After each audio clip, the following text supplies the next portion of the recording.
Hujambo na karibu tena mpendwa msikilizaji, mahali popote panapoendelea kusikiliza na kutegea sikio sauti hii.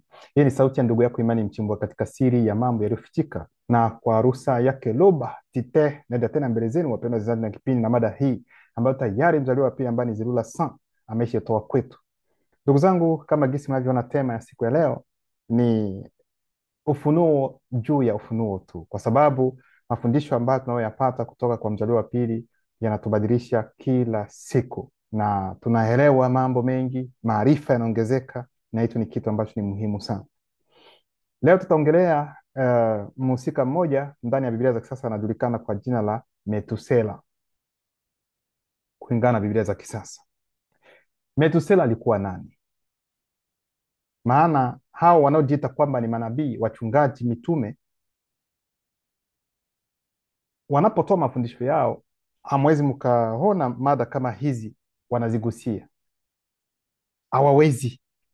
Hawawezi kugusia mafundisho kwa sababu hawana chanzo kizuri, yaani chanzo chao ni uongo, na ndio maana hawawezi, yaani wana kikomo na hawajui ni wapi ambapo wanaweza wakapata usahihi. Usahihi uko hapa, ndugu zangu.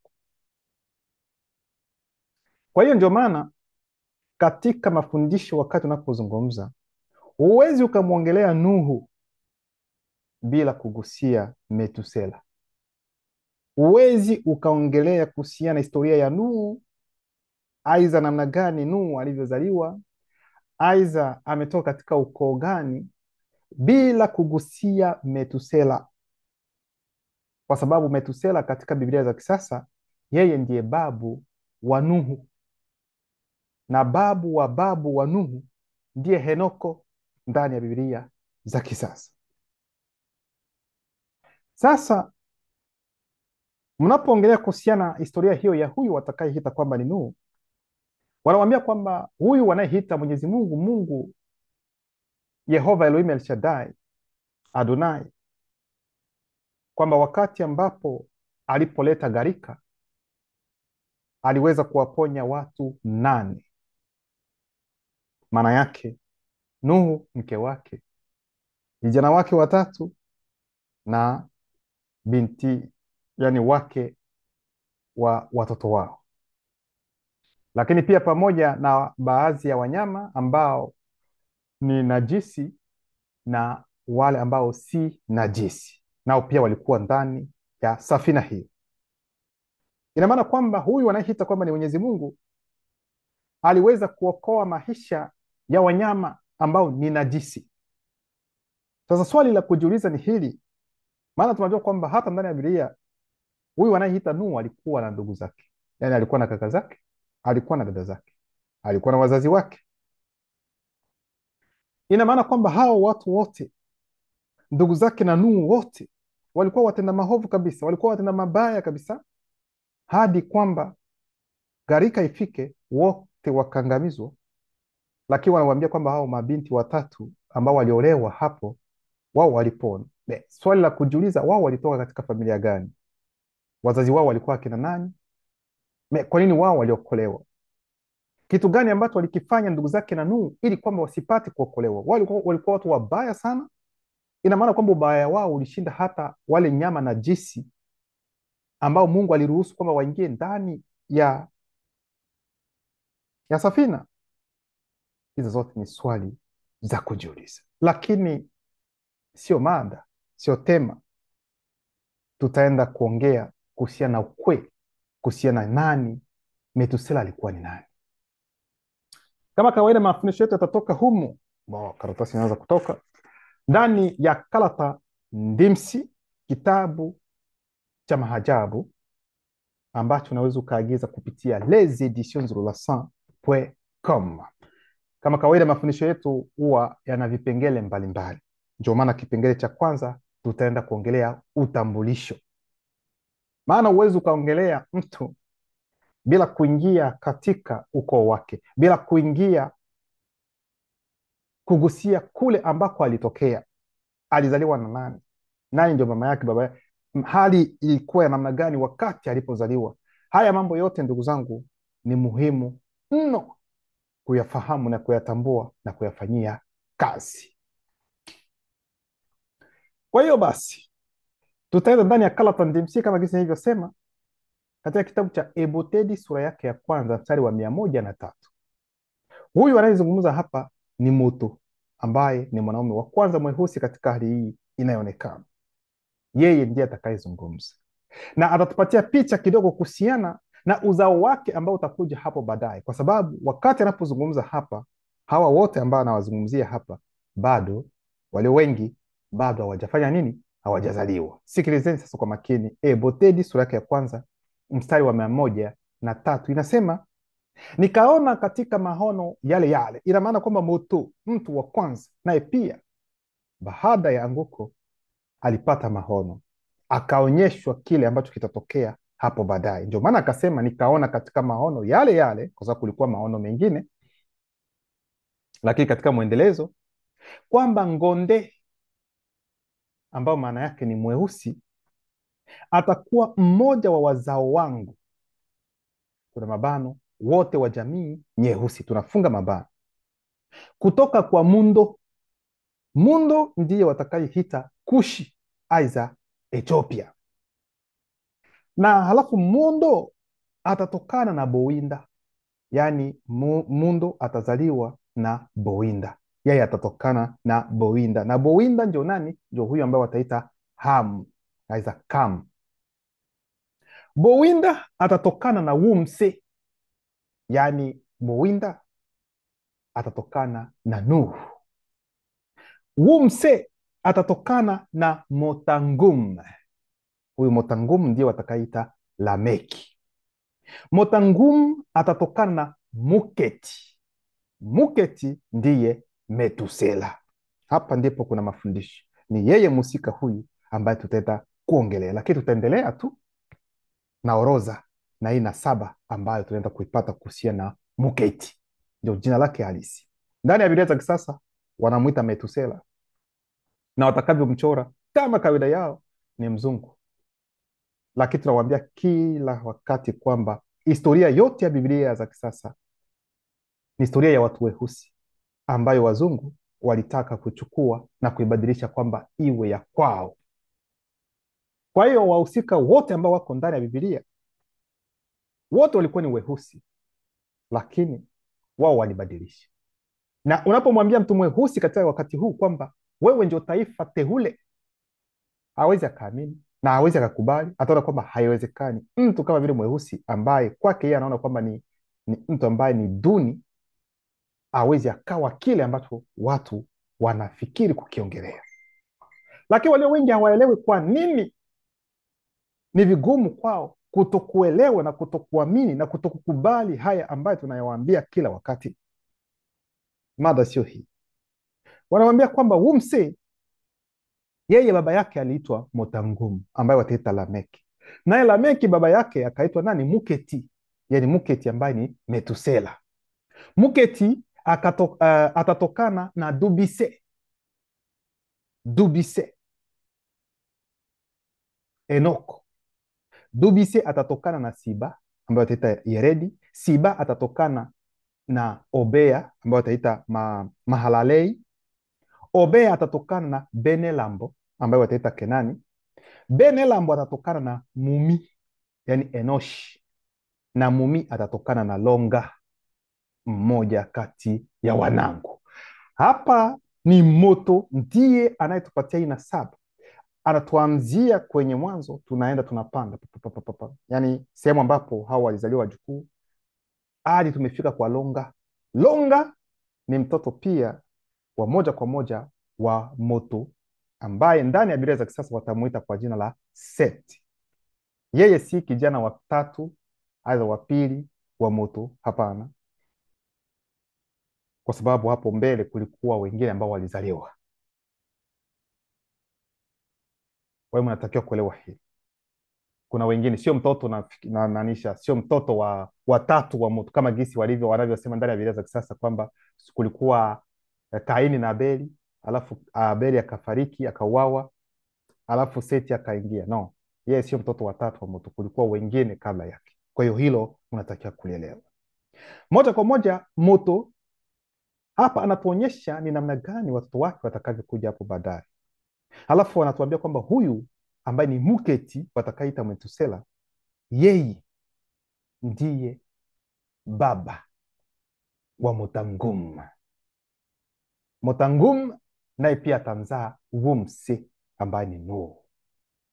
Kwa hiyo Muketi ni babu wa Wumse na Dubise ni babu wa Wumse. Hili ndio jambo ambalo mnatakiwa kulielewa. Ndio maana kitabu cha Dubise sura yake ya kwanza mstari wa 23 inasema, nilipokuwa na umri wa miaka 65 nilikuwa bado na mwonekano wa kijana licha ya umri wangu. Mimi Dubise nilizaa mtoto wangu wa kwanza kupitia mke wangu, mvulana mzuri mweusi kama sisi, anayejulikana kwa jina la Muketi ambaye ni Metusela. Kwa hiyo hata Dubise Luba anathibitisha na kusema kwamba kweli kweli mwanaye wa kwanza aliyemzaa anaitwa kwa jina la Muketi, ambayo wataita ndani ya Biblia za kisasa kwa jina la Metusela, na anawaambia kwamba alikuwa na umri wa miaka 65. Lakini kwa wakati huu mtu ambaye ana umri wa miaka 65 tayari ameshachoka, na katika nchi zingine ni wakati ambapo wengine wanastaafu, hauwezi wakaendelea kufanya kazi. Yani unatembea mgongo nini, yani kila kitu hakiendi vizuri, maana umechoka. Lakini katika kipindi hicho miaka 65 alikuwa bado kama vile ni kijana tu, yani alikuwa na mwonekano wa kijana tu. Hili ndio jambo ambalo Dubise anatueleza. Kwa hiyo anathibitisha hivyo hivyo kweli kweli kwamba Muketi ni mwanaye. Sasa kwa nini hawa wana Biblia, kwa nini hawa wanaojiita wachungaji, manabii, mitume, maprofeta, sijui kwa nini hawaongelei huyu mtu ambaye ni Muketi? Mtaenda kujua kwa nini hawawezi wakaongelea, na kwa nini hawakuweka historia yake kama jinsi inavyotakiwa kuwekwa ndani ya Biblia za kisasa. Mtajua kwa nini hawakufanya hivyo. Ndio maana tunaingia sasa kwenye kipengele cha pili, maono yajayo kuhusu Muketi. Maono sasa ambayo yatatokea, yatakayoongelewa kuhusiana na Muketi atakavyokuja. Kitabu cha Dubise sura yake ya kwanza mstari wa 540 hadi 555 inasema, baada ya mafunuo hayo ya ajabu, huyu ni Dubise anayezungumza, Dibangane na Biedi. Dibangane na Biedi ni roho hizo mbili ambazo zilimpeleka Dubise katika uhalisia mbalimbali, yani kweli zingine mbalimbali za ulimwengu wa kiroho. Walimsafirisha, wakamwonyesha mambo mengi na kumtafsiria, kumwambia hiki na kile. Alikuwa na maswali anauliza, anapata majibu. Kwa hiyo walikuwa hawa wawili ambao ni Dibangane na Biedi, walinisafirisha hadi kwenye uhalisia mwingine. Ilikuwa katika wakati ujao wa hali inayoonekana ya mwanangu Muketi. Maana yake ni nini? Kwa sababu wakati ambapo roho za agizo kula vitu, kwa mfano, zinapotokea, tuseme leo, wakati ambapo natengeneza video hii, wanasema ni tarehe 25 mwezi wa 6 2025. Tuseme kwa mfano Mutatedi ananitokea hapa muda huu ambao nazungumza. Yeye anapofika, yeye Mutatedi, sio tarehe 25 mwezi wa 6 wa wakati ambao upo kwake, ni wakati ambao tayari umeshapita.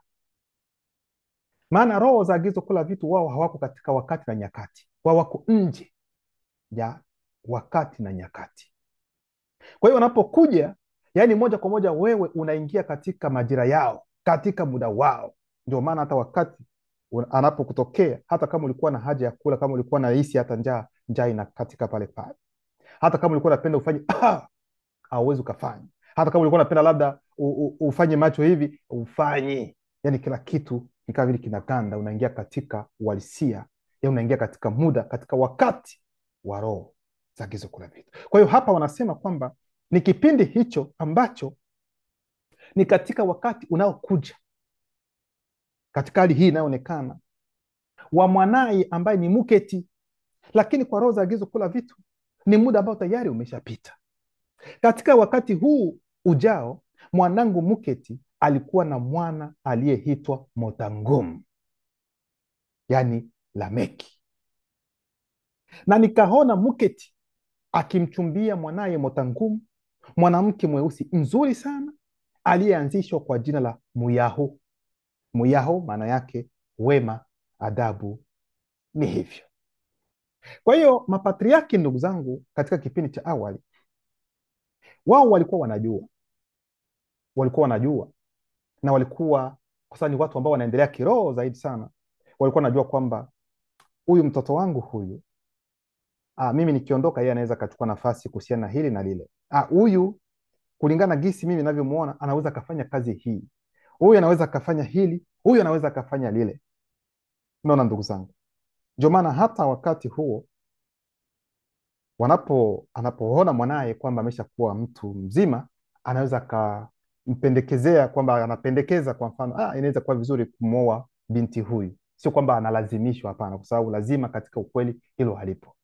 Yaani unapendekezwa tu, anatoa pendekezo, mimi naweza nikapendekeza hivi, lakini wewe mwenyewe ndio utafanya uamuzi wako wa kukubali, haiza kukataa. Kwa hiyo ndio maana katika kipindi cha awali mababu zetu wao walikuwa na uwezo wa kujua watoto wao wanaweza wakasomea kitu gani. Ndio maana kuna mtoto mwingine anaweza akashawishika tu na marafiki, hata kama angesomea kitu fulani, lakini ameona ndugu wenzake wote wameenda huku, naye pia anashawishika huku, boom, anaenda. Kumbe amepoteza mwelekeo, na anapoenda huku anashindwa hata kuendelea, kwa sababu alienda kwa mkumbo tu, yani ni kama vile amekumbwa tu na wenzake. Lakini wakati huo ilikuwa ni kitu ambacho kiko tofauti, kwa sababu mababu zetu waliotembea kulingana na ukweli, wao walifanya jambo hilo na walikuwa na usahihi wakati wanapozungumza, wanapowaambia watoto wao, wanajua ni nini ambacho kinaendelea. Sio kama wakati huu ambapo utakuta mtu anasoma anakuwa na diploma karibu zote, PhD nini, sio masters na mambo mengine, wanakuwa na diploma karibu zote, lakini mwishowe utakuja kuona kwamba muda wote umepoteza huko, ila kazi ambayo utaenda kupata tena, yani haiendani na kile ambacho umekisoma, kwa sababu hauna ajira kuhusiana na upande huo. Unaenda kufanya mambo mengine ambayo haukutarajia kwamba utaenda kuyafanya. Lakini hivyo awali haikuwa hivyo, yani ilikuwa inajulikana huyu ana uwezo wa kufanya kitu fulani. Baadaye Muyaho, kuna mabano, kutoka kwa muungano wake na Motangum, yeye alipata mimba na baadaye akajifungua mvulana mzuri mweusi kupitia kuingilia kati kwa roho msimamizi wa uzazi na roho msimamizi wa utangulizi katika hali inayoonekana. Motangum ambaye wataita Lameki na mkewe Muyaho walimuita mwanao Wumse. Kwa hiyo baba yake wa Wumse ambaye wataita Nuhu ndiye anaitwa Motangum na mama yake aliitwa kwa jina la Muyaho. Wakati wa kuzaliwa kwa Wumse, kwa hiyo wakati ambapo Wumse anazaliwa, roho za maji zilizo na mamlaka juu ya maji ya gharika zilitokea na kusimama juu ya stratosfea ya troposfea, kumrasi, kwa sababu kuna stratosfea, kuna troposfea, kuna mesosfea, yani ni juu. Zilitokea hizo, ni roho ambao wengine wanaita malaika. Sio malaika tu, roho zote sio malaika, ni roho ambazo zinasimamia, yani zina mamlaka juu ya maji ya gharika. Kwa hiyo wakati ambapo Wumse amezaliwa, hizo roho zilijizirisha. Sasa nini ambacho kiliendelea? Wumse alikuwa na nywele nyeusi za kolokosi. Kolokosi ndio lugha ya asili ambazo ni za kujikunza, afro ya watu weusi, kichwani mwake. Alipofumbua macho Wumse, mara chumba kilijaa ukungu wa ajabu na usio wa kawaida. Ndipo Motangumu ambaye ni baba yake wa Wumse, baada ya kuona hayo, baba yake ambaye baba yake Wumse na mama yake Muyaho wakapigwa na butwa, yani walishangaa, wakapata uoga, wakasema ni nini ambacho kinatokea? Mara moja Motangumu akaenda kumwona Muketi ambaye ni baba yake na kumjulisha kila kitu kilichotokea. Kwa hiyo wakati ambapo mtoto alipozaliwa, Wumse alipofumbua macho, yani nyumba yote ikajaa ukungu. Wazazi wakaangalia, wakasema ni kitu gani ambacho tunakiona hiki? Hatujawahi kuona mambo kama haya. Hata niende moja kwa moja haraka kwa nani? Kwa baba yangu ambaye ni nani? Ni Muketi ambaye ni Metusela, ili aende kumwelezea kila kitu ambacho kimetendeka. Motangumu akamwambia tena Muketi baba yake, baba yangu, nina maoni katika roho yangu kwamba udhihirisho huu wa ajabu ni ishara kwamba maafa makubwa yanakaribia kuikumba dunia. Kwa hiyo alihisi ndani mwake kwamba hii sio hali ya kawaida. Ni kama vile kuna taarifa ambayo tunapewa ya kile ambacho kitatokea hapo baadaye. Ndio maana akahisi ndani ya roho yake kwamba ni kama vile kuna maafa makubwa ambayo yatatokea, ambayo yatakaribia kutokea katika hali hii inayoonekana, lakini alikuwa bado hajapata ufunuo wa kitu gani ambacho kitatokea hapo baadaye. Kisha Muketi akamjibu mwanaye Motangumu na kumwambia, Motangumu mwanangu, Tetee kupitia neno lake amewezesha uzirisho wa tendo la kuvutia, kuna mabano, la ajabu, la kushangaza, la kustajabisha, la kihisia moyo, tunafunga mabano, ambalo haliwezi kumrazi kupingwa na lisiloepukika. Maana yake ni nini? Yaani, kama gisi ulivyopenya baada ya kuona kile kilichotokea wakati mtoto wako amezaliwa, yaani kuna jambo ambalo lipo kwelikweli litatokea, na hilo jambo hata ufunge mfungo wa namna gani, hilo jambo litatokea tu. Hakuna kitu ambacho kinaweza kikazuia hilo swala lisitokee, yaani hayo maafa maangamizi yasitokee. Ndio maana akaendelea kusema msiba mkubwa, kuna mabano, yaani maafa, ndiyo msiba mkubwa utatokea duniani. Kwa hiyo hapa ni Muketi ambaye ni Metusela anaanza sasa kumweleza mwanaye ambaye ni Motangumu, baba yake wa Wumsi, kwamba kutatokea maafa makubwa hapa duniani. Huu ndio ufunuo nilioupata kutoka kwa baba yangu Dubise pamoja na mama, kaka na dada zangu baada ya safari yake kuelekea ulimwengu wa roho. Maana yake ni nini? Yaani hapa Muketi anaanza kumwadisia mtoto wake ambaye ni Motangumu kwamba kwa kweli hicho ulichokipenya ndivyo ilivyo, kwa sababu kutatokea yaani maangamizi makubwa, yaani msiba wa hali ya juu ambao hujawahi kutokea utatokea juu ya dunia. Na napenda kuambia hivi, huu ni ufunuo ambao baba yangu ambaye ni Dubise alinielezea kila kitu, yale yote ambayo yatatokea, lakini alikuwa amefunga siri kwa sababu sio vizuri, na atasema kwa nini. Na mtoto huyo ambaye ni Wumse atakuwa muhimu sana na mwenye ushawishi pia, atakuwa na jukumu kubwa wakati wa maafa makubwa yatakayotokea duniani. Kwa hiyo anaanza kumwelezea mwanaye Motangumu kwamba hei, huyu mtoto wako usimwone hivyo, atakuwa mtoto ambaye ni muhimu sana katika kipindi hicho, huyo ambaye unaona. Mimi kuna mkato, Dubise kuna mkato, nilimwona tena Muketi. Kwa hiyo anayeelezea hapa ni Dubise anayeelezea, lakini sasa wakati anapoelezea anaacha nafasi, ananukuu kile ambacho Motangumu alichokiongea na baba yake Muketi.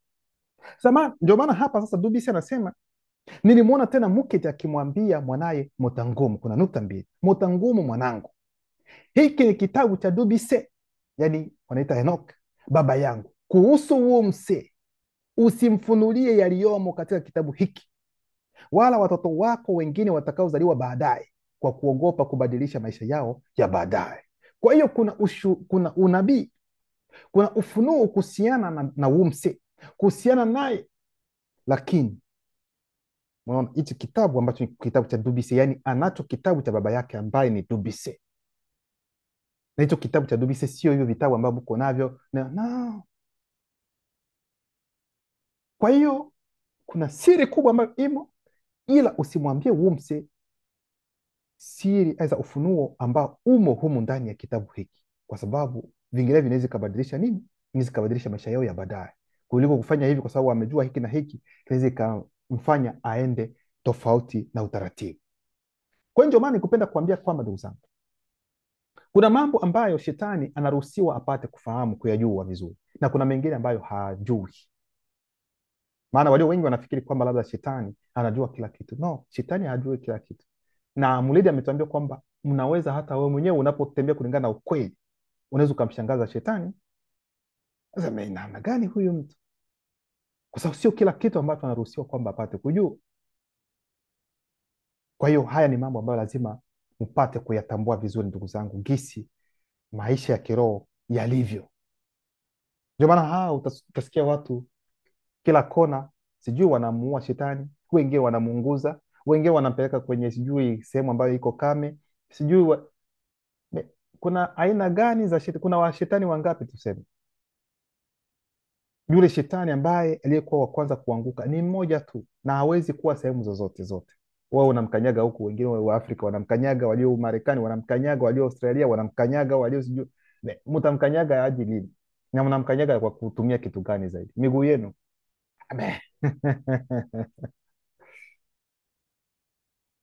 Dubisa anaendelea kusema, lakini fahamu hata hivyo kwamba katika wakati unaojulikana baadhi ya wakuu wa juu kutoka jamii yetu nyeusi watajulishwa juu ya kuwepo kwa yaliyomo katika kitabu hiki, na wengi wao watakiandika upya, na maandishi haya yatakuwa nakala.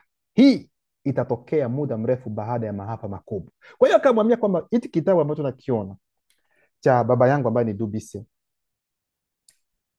kuna baadhi ya weusi wenye nyadhifa za juu watajua taarifa, watapata taarifa ya nini ambacho kimeandikwa humu. Sasa wao baada ya kupata hizo taarifa watakuwa wa kwanza kubadilisha. Unajua kwamba watu weusi ndio wa kwanza kubadilisha historia yao. Wao ndio watakuwa wa kwanza kubadilisha historia ya kitabu cha Enoch cha Dubise. Sasa baada ya wao kubadilisha, kitu gani ambacho kitatokea? Kwa hiyo tayari zitakuwa ni nakala tu ambazo ziko hapo, ambazo haziko sawa tena kwa sababu wameshazigusa. Sasa baada ya wao kubadilisha, ni nini ambacho kitatokea baadaye? Sasa sikilizeni kwa makini. Itakuwa pia muda mrefu baada ya maafa makubwa kwamba wazungu wengi na damu mchanganyiko wataweka mikono yao juu ya nakala hizi za kitabu cha Dubise, yani Enoch. Watabadilisha maandishi haya na unabii na kubadilisha majina na rangi pamoja na maneno, lugha na mahali pa kuzaliwa. Maana yake ni nini, ndugu zangu? Wanapenda kutuambia kwamba yani wazungu, hizi Bibilia, vitabu vyote vya dini ambavyo wanavyo kweli ni historia ya watu weusi, bali walienda kuichukua kwa weusi ambao walikuwa tayari wameshabadilisha historia ya halisi. Hiyo mnaelewa hilo? Yani kulikuwa historia ambayo ni ya kweli, weusi baadhi wakabadilisha, wakaweka mambo yao. Sasa wazungu nao miaka kadhaa iliyopita sasa baadaye wakaja na damu mchanganyiko, nao pia wakaja kwenye hizo kopi za makopi, yani hizo nakala hizo ambazo wasioanzishwa walikuwa tayari wameshabadilisha, nao wakaja wakachukua, nao wakaenda kufanya kubadilisha kile ambacho wanakipenda. Ndio haya ambayo mko nayo hadi muda huu. Sijui kama unaelewa ndugu zangu. Kwa hiyo hicho ndio kitu ambacho kitatendeka. Motangumu mwanangu, hicho ndio kitu ambacho kitatendeka kuhusiana na hiki kitabu, yani yale ambayo yameandikwa humu, gisi watakavyobadilisha. Ndio maana akasema, na hatimaye wataingiza mikanganyiko, makosa na hadithi za kutunga. Ndio maana utakuta wakati huu kuna vitabu vya Enoko sijui karibu hata toleo 12, na hili linapingana na lingine, linapingana lingine, kwa sababu haya yote yalikuwa tayari yameshatabiriwa, ila kuna tumaini. Akamwambia, lakini atakapokuja wa pili, yani atakapokuja mzaliwa wa pili katika wakati wake unaoonekana, atarejesha hadithi ya kweli ya kitabu cha Dubise ambayo ni Enoko aluba na ile ya kala tambale. Tunaishi wakati wa unabii, wakati ambapo Motangumu anapopata hii taarifa kutoka kwa baba yake Muketi, ni miaka bilioni na mabilioni. Nasema miaka bilioni na mabilioni ya unabii za ufunuo wa kile ambacho kitatokea baadaye, yaani kuhusiana na ujio wa mzaliwa wa pili. Ni miaka mabilioni na mabilioni ambayo ilitabiriwa kabla ya yeye kuja.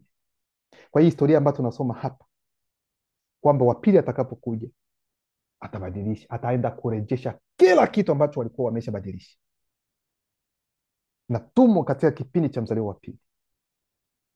Jiulize namna gani imetokea kwamba mzaliwa wa pili afike katika wakati wako wewe unafahamu kwamba upo unaishi. Lakini cha kushangaza ni kwamba hata yuko katika wakati huu, lakini sio kila mtu ambaye ana ufahamu wa uwepo wake hapa. Na hata wengine wanaweza ukawaelezea wakasema haiwezekani, ni mtu wa nyama tunamuona, no, hilo haliwezekani, kawaida. Lakini wale ambao neno limewawekea wapate kuelewa, wanaelewa na wanaendelea kukubali ukweli na kuingia katika zizi la mzaliwa wa pili, kwa sababu hakuna zizi mbili, zizi ni moja, na wokovu haupati sehemu zingine. Wasikudanganya, watakufariji kama gisi wanavyofanya, lakini nakwambia kaka, dada, unaweza ukajisi vibaya, lakini nakwambia unapoteza muda wako bure katika hizo takataka za dini na imani za ajabu ambazo hazina mbele wala nyuma. Ninawambia Hizo zote zilikuja katika lengo la kumharibisha na kumwangamiza mtu mweusi. Mtu mweusi ndiye taifa teule.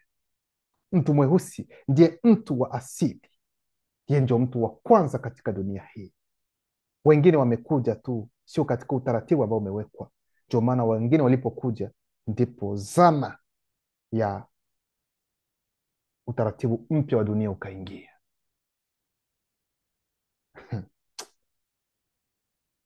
Lakini atakapokuja wa pili, katika wakati wake unaoonekana, atarejesha hadithi ya kweli ya kitabu cha Dubise na ile ya Kalatambale. Haya yote yameshafanyika, tunayo hapa. Muda wao sijaileta tu, toleo ya Dubise tayari tuko nayo, Kalatambale tumeshakuwa nayo, na hapa tuko na Kalatandimsi. Mnaona namna gani unavyotimia miaka mabilioni, nasema bilioni, hapana maelfu, mamilioni, bilioni, lakini unavyo natimia katika wakati huu ambapo sisi tunaufahamu neema ya ajabu ambayo tuko nayo. Hapana kucheza na hii neema, ishikilie vizuri, kwa sababu wengine ambao watakuja baada yetu huko watatamani na kusema kwamba wao, ningelikuwa katika wakati huu na mimi. Lakini wewe ambaye uko katika wakati huu, ni kama vile hauko katika wakati huu, bado ungali katika mambo yale yale ambayo ulikuwa unayafanya ambayo si mazuri. Unaendelea kutenda mambo ambayo neno linakataza, na unasema kwamba umeneemiwa.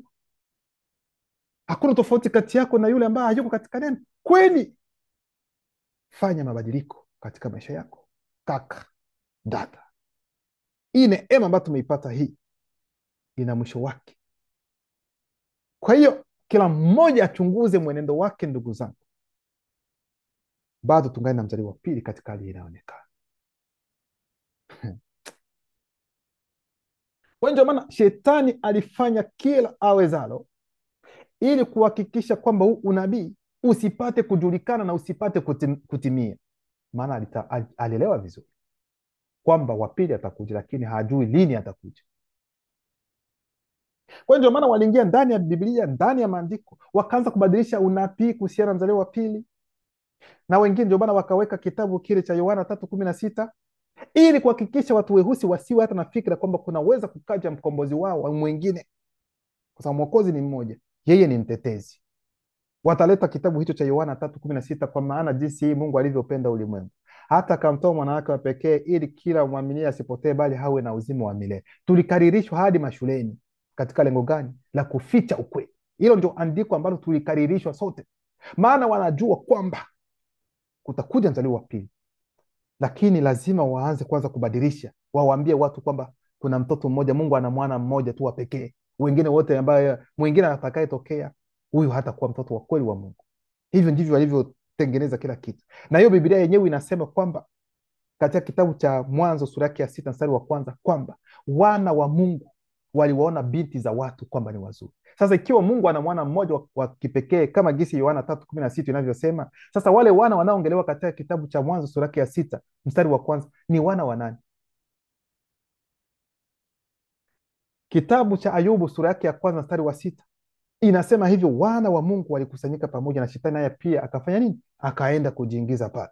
Sasa ikiwa Yesu ndiye wanayesema kwamba ndiye mwana pekee wa Mungu, sasa hao wengine ambao wameandikwa ndani ya kitabu hiki ambacho nimesema cha Ayubu na kitabu cha Mwanzo ni watoto wa nani? Kwa hiyo ili kuonyesha kwamba gisi wanavyosema kwamba Mungu ana mwana mmoja wa pekee, huo si ukweli. Maana kuwa na mtoto mmoja wa pekee ina maana kwamba ni yeye, hauna watoto wengine. Walijua ni nini ambacho wanakifanya. Kwa hiyo ndio maana shetani mlima bobe alifanya hivyo. Sasa haya mambo ambayo tunaongea ni kuhusiana na Metusela, ni kuhusiana na Muketi. Ndio maana hii historia namna gani unaweza kaiweka ndani ya Biblia?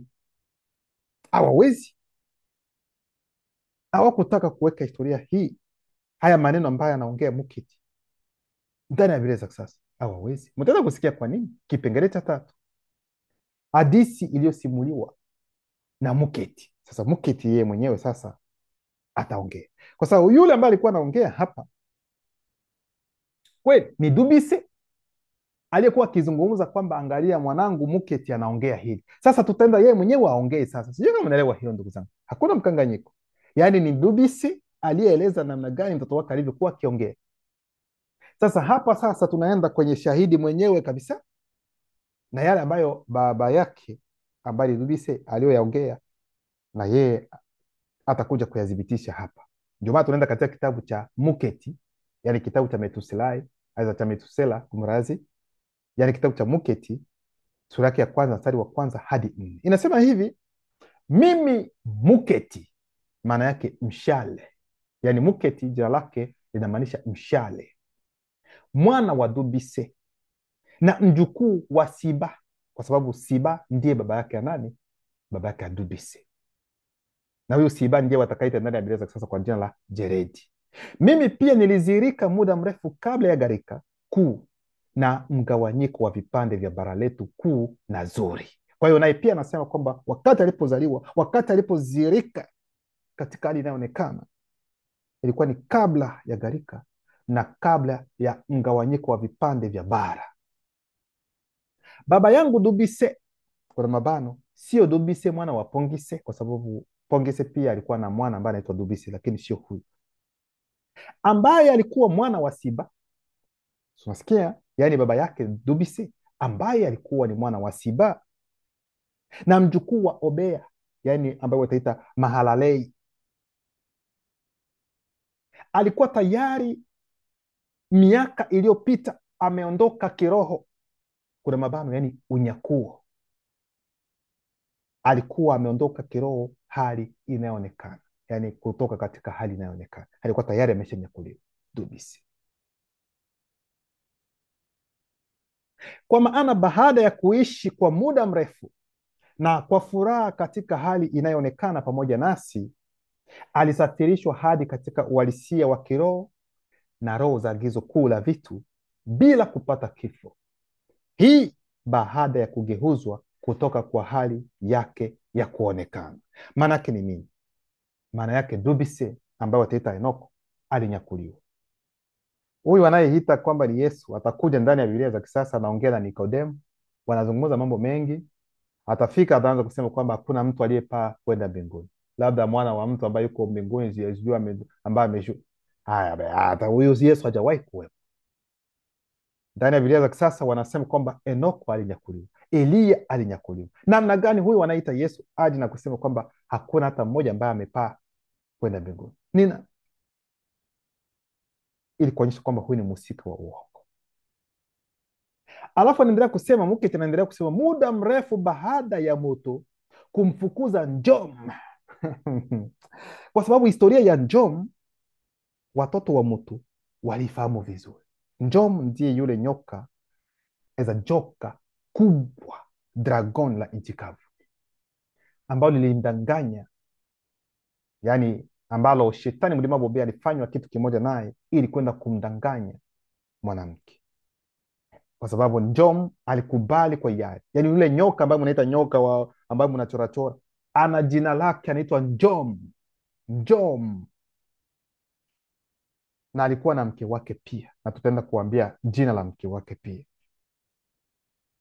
Kwa hiyo ndio maana nikasema, kwa sababu baada ya kufanya hivyo, Moto ndiye aliyefukuza Njom, alifukuza Njom na mke wake. Hivi mmeshawahi kuona nyoka yuko pamoja na yuko pamoja na wanyama wengine? Kuna wanyama wengine wanaweza wakatembea pamoja wengine, lakini umeshawahi kuona nyoka yuko karibu na wanyama wengine? Hamtaona, kwa sababu ni Moto aliyefukuza Njom, nyoka, akamfukuza kuondoka kabisa kati ya wanyama wengine. Muda mrefu baada ya Moto kumfukuza Njom, yule nyoka mkubwa dragon, na mwenza wake Jalatane, yani mke wake aliitwa kwa jina la Jalatane, sehemu ndogo ya wanyama wa aina mbalimbali kwa hiari walianza kufuata njia yao wenyewe kulingana na hiari yao, lakini hawakuwasiliana na Njom, nyoka mkubwa dragon, na ukoo wake wote. Kwa hiyo baada ya hapo, kuna aina zingine, kuna sehemu nyingine ya wanyama ilianza kufanya mambo ambayo si mazuri, wakitumia hiari yao, lakini sio kwamba walienda kuambatana na njomo aza na uzao wa njomo. No, nao pia walianza tu wenyewe kuhusiana na hali yao kubadilika na kutumia hiari yao.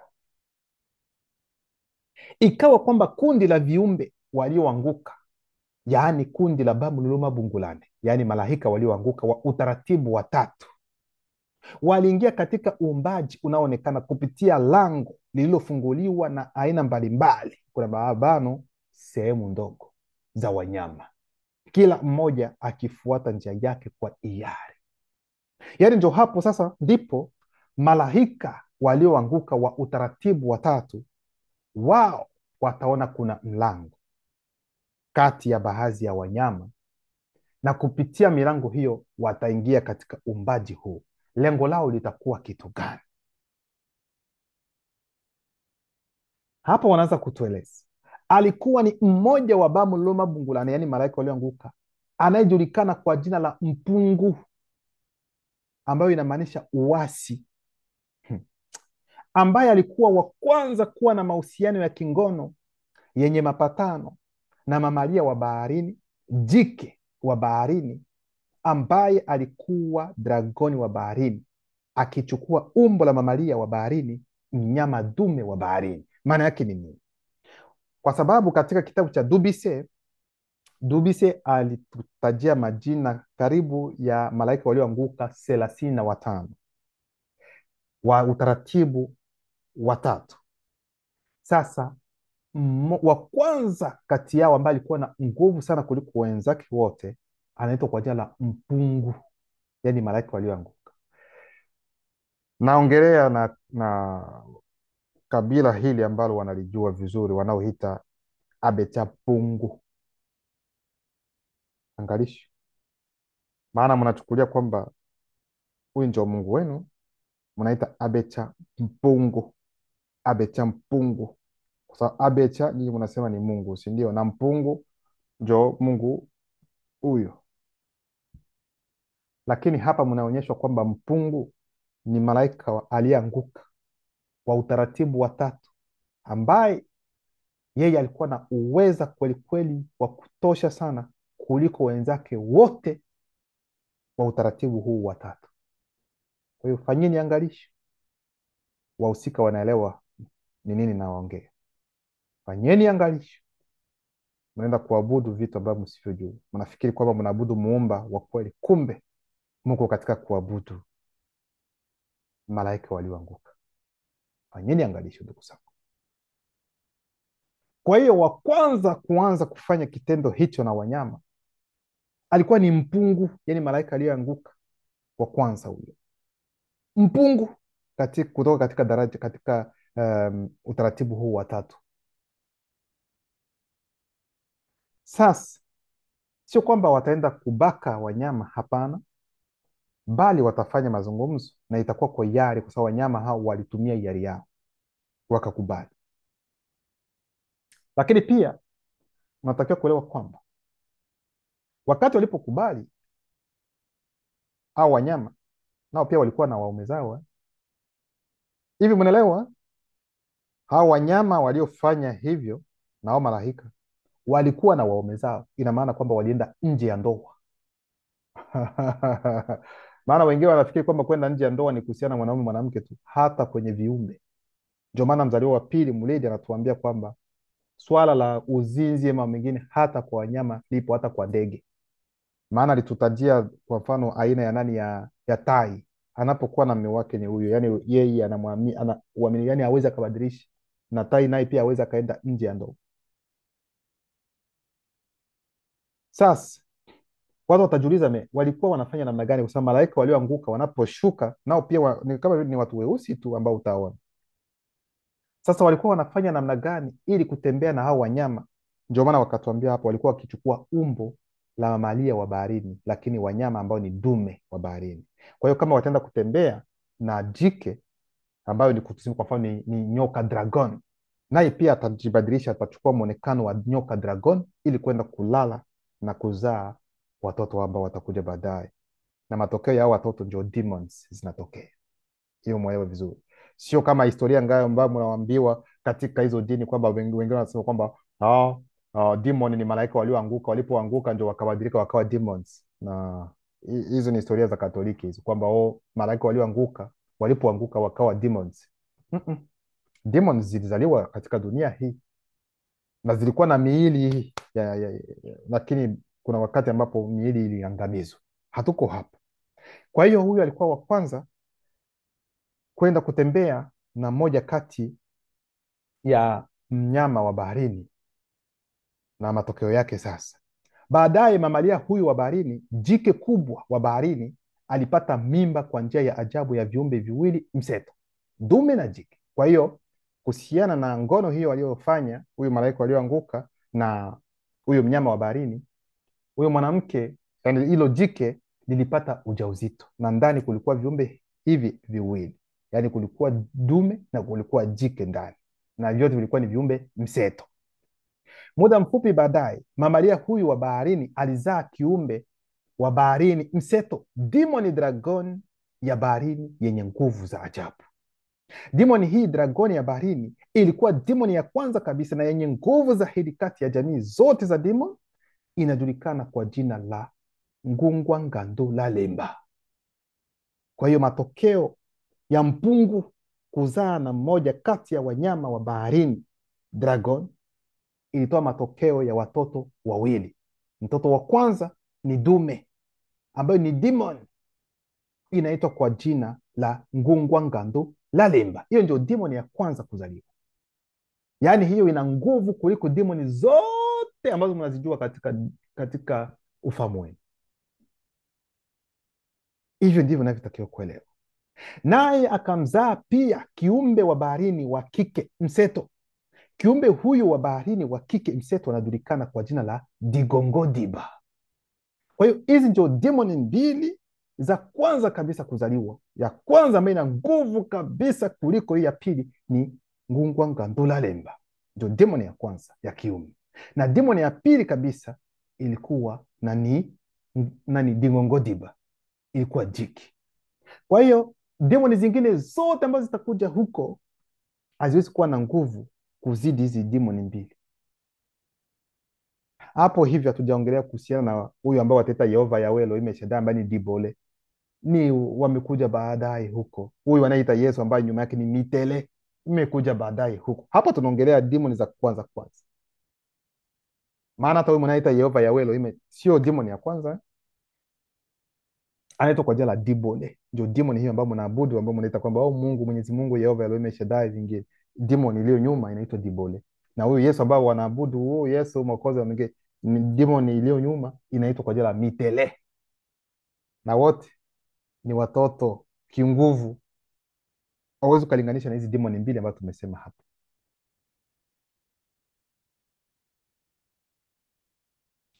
Digongodiba pia alikuwa na uwezo wa ajabu. Ni demoni ya pili ya mwanzo mseto. Jenguma Madiba ni nguvu ya majini. Yeye ndiye wa pili kwa nguvu kati ya jamii zote za demoni, mara tu baada ya Ngungwa Ngando la Lemba. Yaani anayemshinda nguvu tu ni Ngungwa Ngando la Lemba, lakini demoni zingine zote haziwezi kuwa na nguvu kuliko yeye. Wale wengine katika kundi la Bamululu Mabungulani, yaani malaika walioanguka wa utaratibu wa tatu, pia walilala na spishi kadhaa za jike mamalia wa baharini, aina kadhaa za ndege na aina mbalimbali za mamalia wa nchi kavu, yaani ardhi, aina mbalimbali za wanyama pia, mara nyingi kuna mabano wakichukua mwonekano wa dume wa aina hizi tofauti za wanyama na wanyama wa ardhini. Aina ya wanyama hii ilikuwa na hatia ya kutokuwa mwaminifu. Ndio maana nikasema kwamba walifanya hiari ya kutembea na hao malaika walioanguka. Walikuwa wanajua, wakakubali, na wengine walikuwa wameolewa, wakafanya mambo ya uzinzi kwa waume zao, lakini pia uzinzi kulingana na neno, kwa sababu walisharatika. Walifanya uzinzi, hapana kusharatika, walifanya uzinzi kwa sababu walienda kufanya mambo ambayo yako kinyume na neno. Matendo haya yasiyo ya asili yalitumika kuanzisha mseto, yani demon za kiume na za kike duniani. Hawa bamululuma bungulani, malaika walioanguka wa taratibu watatu, pia walikuwa na uwezo pamoja na uzao wa njomu, joka kubwa, dragon. Kumraz, nitarudilia. Hawa bamululuma bungulani, yani malaika walioanguka wa taratibu watatu, pia walikuwa na uzao pamoja na uzao wa njomu, yani joka kubwa, dragon. Yani walizaa hata pia na uzao wa njomu, hao malaika walioanguka. Kipengele cha 4, kuongezeka kwa watu weusi. Wakati huo sisi watu weusi tulikuwa tukiongezeka zaidi na zaidi katika uso mzima wa nchi kavu. Dada zetu, yaani wanawake weusi, walikuwa warembo na maridadi sana. Walikuwa na uzuri wa ajabu kuanzia nyayo za miguu yao hadi utosi wa vichwa vyao. Hakuna kasoro ya mwili iliyopatikana ndani yao. Huyu anayeelezea hapa ni Muketi, ambaye wataita Metusela. Walikuwa wakamilifu kwa uzuri, wazuri sana hivi kwamba walipendezwa kwa kuwaona. Hakuna kiumbe mwingine wa kidunia isipokuwa mutu na muto, na wale waliotoka moja kwa moja kutoka kwa muto wangeweza kulinganishwa nao kwa uzuri. Walionekana kama alfajiri, na sehemu ya viuno vyao ingeweza kumsumbua mtu yeyote asiyeanzishwa ambaye angewatazama, ingawa hapakuwa na wanaume wasioanzishwa bado. Kuna mabano, wakati huo wanaume na wanawake wote walikuwa walioanzishwa. Yani kungelikuwepo kwamba kuwepo na wasioanzishwa wakati huo, wangelikuwa na taabu sana. Demon, kuna mabano, bado zilikuwa na mihili ya kimwili, tunafunga mabano, za kila aina, zikiwemo uzao wa njomu, joka kubwa, dragon. Hawakusubutu kutushambulia, hawakusubutu kutushambulia. Maana yake ni nini? Kwa sababu wakati ambapo huyu watakaita kwamba sijui Kaini alipofukuzwa baada ya kumuua Abeli, alisema kwamba yeyote ambaye atakaye nikuta labda anaweza kaniua, mambo kama hayo. Mungu anasema mtakuweka alama ili kwamba yeyote ambaye atakaye kukuta asikuu. Swali likajiulizwa, yeyote ambaye atamuua ni nani, wakati tunajua kwamba yeye alikuwa tu ni yeye. Wakati alipomuua mtogo wake, ina maana alibaki na baba yake na mama yake ndio wamebaki. Sasa atakayemuua ni nani kulingana na Biblia za kisasa? Lakini hapa mnapewa ufunuo kwamba ilikuwa inaongelewa kuhusiana na huyo joka dragoni aliyefukuzwa. Kwa hiyo kwa sababu walifukuzwa yani kulikuwa sehemu yao na hawakuruhusiwa kutoka sehemu yao kuja kuvamia wengine huko, no. Lakini wewe ukienda kwa nani kupita kwao, wanaweza kuvamia na kwa kumaliza. Hilo mulielewe vizuri. Kwa hiyo ndio maana wakasema hapa kwamba demon za kila aina, zikiwemo uzao wa njomu, joka kubwa, dragon, hawakuthubutu kutushambulia, kwani tulikuwa na silaha za nguvu za ajabu, na roho zetu walinzi walikuwa pamoja nasi, kwa sababu kuna kaka zetu wa kiroho ambao wanatulinda pia, wako pale, wako pamoja nasi katika kila wakati. Sasa wanasema kwamba yani kuhusiana na njomu na uzao wake, demons za kila aina, kwa sababu demons wakati huu nazo pia zilikuwa na miili ya kimwili, hazikuwa na uwezo wa kushambulia za kuwavamia walioanzishwa. Haiwezekani, kwa sababu walikuwa na bomu za ajabu za kutisha, lakini pia walikuwa na ulinzi kutoka agizo kuu la vitu. Muda fulani baadaye niliungana kitamaduni, kuna mabano, maana yake kuwekwa wakfu, sherehe, utakaso, tunafunga mabano, na mwanamke mmoja mzuri, mweusi mzuri sana. Kisha yeye na mimi tukajamiana baada ya kuwa mke wangu. Baadaye alipata mimba na kuzaa mwanaume mdogo mweusi kwa mfano wetu. Hii chini ya uangalizi kumrazi wa roho msimamizi wa uzazi na roho msimamizi wa utangulizi katika hali inayoonekana. Nilimpa jina la Motangum, yani mtu mwenye nguvu, ambaye wataita Lameki. Kwa hiyo huyu anayeeleza hapa ni Muketi, baba yake na Motangum ambaye ni babu yake Wumse. Anaeleza namna gani Muketi namna gani Motangum alivyozaliwa. Siku 8 baada ya kuzaliwa kwa mwanangu Mutangumu, nilitahiri govi lake. Baadaye kaka na dada zangu pia walipata watoto wengi. Mimi Muketi, mwana wa Dubise na mjukuu wa Siba, ilitokea kwamba vipindi kadhaa vya mwangaza baadaye, mimi na mke wangu tulipata, kuna mabano, baada ya Mutangumu, tunafunga mabano, wana na binti chini ya uangalizi wa roho msimamizi wa uzazi na roho msimamizi wa utangulizi wa katika hali inayoonekana. Baadaye nilitahiri govi kwa kila mmoja wa wanangu baada ya siku 8 kulingana na mpangilio wao wa kuzaliwa. Hapa ni kuhusiana na wavulana, vijana, sio wanawake, hapana.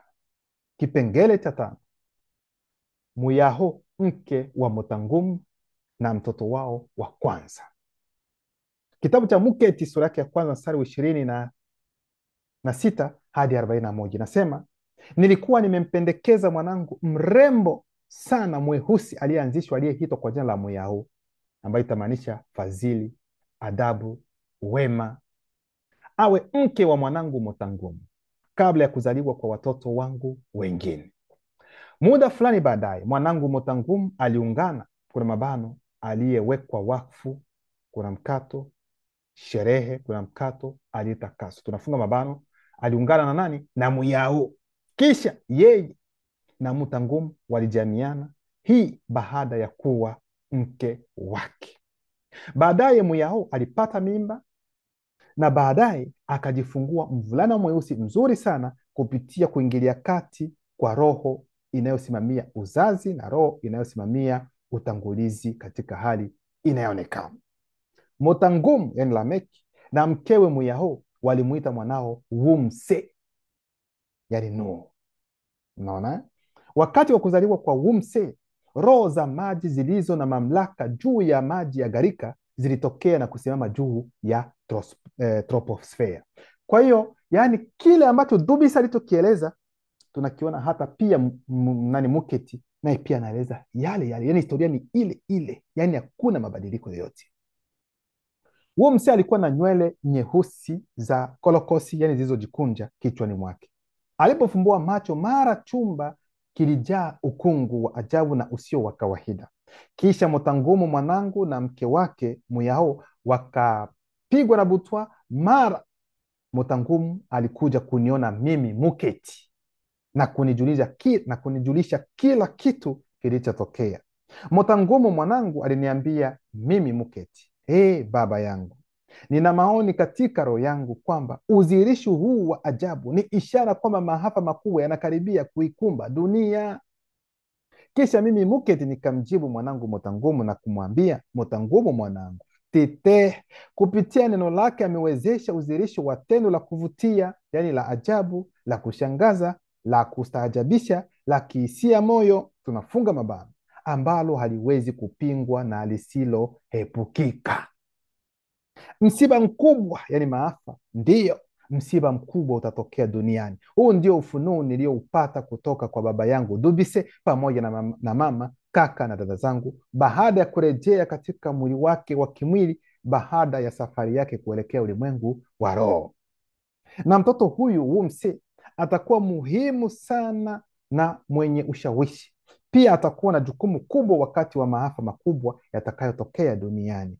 Mimi Muketi nilichukua kitabu cha Dubise, kisha nikamwambia mwanangu Mutangumu, Mutangumu mwanangu, hiki ni kitabu cha Dubise baba yangu kuhusu Wumse. Usimfunulie yaliyomo katika kitabu hiki, wala watoto wako wengine watakaozaliwa baadaye, kwa kuogopa kubadili maisha yao ya baadaye. Lakini fahamu hata hivyo kwamba katika wakati unaojulikana, baadhi ya wakuu wa juu, yani wasioanzishwa kutoka katika jamii yetu ya Weusi, watajulishwa juu ya kuwepo kwa yaliyomo katika kitabu hiki, na wengi wao watakiandika upya, na maandishi haya yatakuwa nakala. Hii itatokea muda mrefu baada ya maafa makubwa, yani baada ya gharika. Itakuwa pia muda mrefu baada ya maafa makubwa kwamba wazungu kadhaa na damu mchanganyiko, yaani metisi, wataweka mikono yao juu ya nakala hizi za kitabu cha Dubise, watarekebisha maandishi haya na unabii na kubadilisha majina na rangi pamoja na maneno, lugha na mahali pa kuzaliwa, na hatimaye wataingiza mikanganyiko, makosa na hadithi za kutunga. Lakini atakapokuja wa pili katika wakati wake unaoonekana, atarejesha hadithi ya kweli ya kitabu cha Dubise na ile ya Kalatambale. Tunaishi nyakati za unabii. Huyu ndiye Muketi ambaye ataitwa ndani ya Biblia za kisasa, wanamwita Metusela. Mmeona namna gani amefunua haya mambo? Ndio maana hawakutaka hata kumweka ndani, kwa sababu mambo aliyoyaongea yanawashika wote wawezi waliohiba historia ya mtu mweusi. Huyu ndio Muketi. Luba anaendelea kujitukuza.